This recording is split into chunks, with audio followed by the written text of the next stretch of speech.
Assalamualaikum warahmatullahi wabarakatuh. Langsung saja ya teman-teman, kita lanjutkan dari konten saya sebelumnya yang membahas cara kerja, prinsip kerja motor 4 langkah dan motor 2 langkah. Nah, sekarang perbandingannya ya, motor 2 langkah dan 4 langkah. Oke, perbandingan motor 4 langkah dan 2 langkah. Motor 4 langkah, keuntungannya motor 4 langkah ya apa saja sih? Nah, yang pertama, efisien dalam penggunaan bahan bakar karena kerugian gas yang terbuang sangat kecil sekali dibandingkan mesin 2 langkah. Yang selanjutnya, motor bekerja lebih halus pada putaran rendah. Yang ketiga, perolehan tenaga maksimum karena proses kerja setiap langkah berlangsung 1 langkah penuh yang menghasilkan tenaga maksimum. Yang selanjutnya, sistem pelumasan relatif lebih sempurna sehingga lebih awet. Ini komponen ya, masalah komponen. Kalau perawatan perbedaannya dengan 2 langkah ya berbeda ya. Efisiensi penggunaan bahan bakar ini lebih irit ya, yang jelas ya, karena pembakarannya sempurna. Oke, ini keuntungannya motor 4 langkah. Kerugiannya apa? Motornya itu konstruksinya rumit ya, karena komponennya lebih banyak ya kan. Yang jelas yang pertama itu ada klepnya, ada noken asnya ya. Kalau yang motor 2 tak tidak ada ya, pada silinder head hanya terdapat busi pada motor 2 tak. Oke, konstruksinya lebih rumit. Terus yang kedua, memerlukan silinder yang lebih banyak agar mesin bekerja lebih halus. Ini pada mobil ya. Kalau mesinnya kapasitas silindernya itu banyak, dia halus. Oke, keuntungan motor 2 langkah. Keuntungannya apa? Yang pertama, mesin lebih halus dengan jumlah silinder yang sedikit.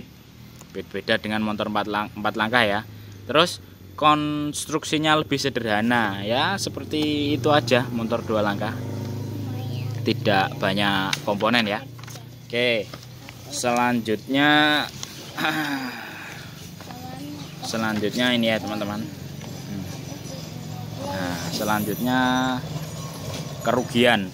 Banyak ya keuntungan dan kerugiannya ya. Kalau kerugiannya, pembuangan gas kurang sempurna karena langkah buang berlangsung kira-kira setengah dari motor 4 langkah. Nah, motor bekerja tidak teratur pada putaran rendah. Pelumasan kurang sempurna pada dinding silinder karena letak saluran buangnya yang panas berada di bagian tengah silinder. Oke, yang saya jelaskan di konten saya sebelumnya ya, yang silindernya bolong-bolong itu ya. Terus sistem pelumasannya relatif kurang sempurna sehingga komponen-komponennya tidak awet. Nah, seperti kalau pelumasan kurang pada minyak oli samping ya, itu bisa terjadi gesekan yang mengakibatkan kerusakan komponen. Terus jadwal perawatannya lebih singkat karena efek pembakaran yang tidak sempurna memudahkan timbulnya penumpukan kerak atau karbon ya, penumpukan karbon pada ruang bakar sehingga ruang bakar dan saluran buang. Nah, saluran itu kan banyak ya, ada saluran masuk, ada saluran buang. Nah, kalau kotor nanti menjadi terhambat ya teman-teman ya.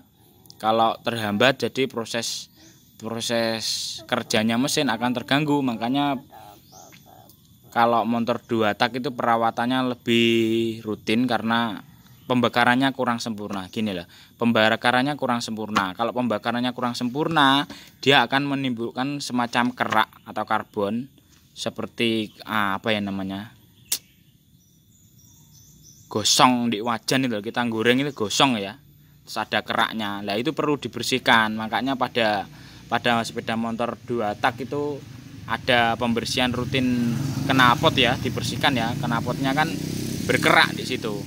Kalau knalpotnya tersumbat ya mesinnya nggak bisa enak. Oke, mungkin itu saja yang saya jelaskan ya. Yang selanjutnya nanti materi sistem bahan bakar. Oke, saya buatkan kontennya dulu, nunggu waktu yang tepat. Semoga bermanfaat. Sekian dari saya. Saya akhiri, wassalamualaikum warahmatullahi wabarakatuh.